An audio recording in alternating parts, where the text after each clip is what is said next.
So yo, what's up mga chong? So update tayo guys sa mga naka Android 13 pababa. So ang device ko nito is Android 13. So dito na-unlock ko na yung ultra refresh rate at saka ultra graphics. At saka ang ginamit ko dito guys is using Facebook Switch account. So pwede na siya lahat ng mag-switch account. So step by step lang tayo guys. Stay tuned. New app ito guys ang gagamitin natin. Permanent unlock na to siya guys. Tapos auto update kung merong bago. Okay, let's start.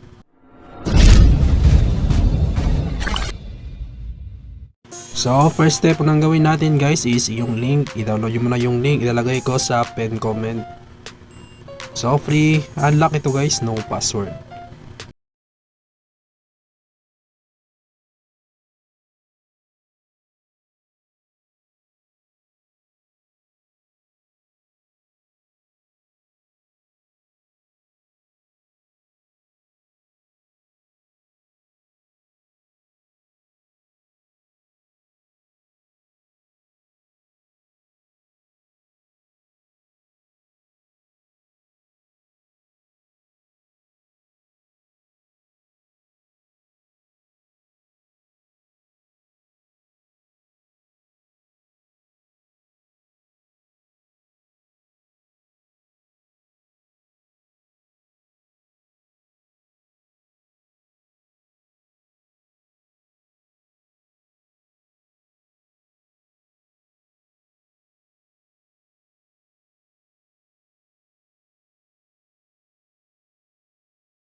Yo, what's up mga chong?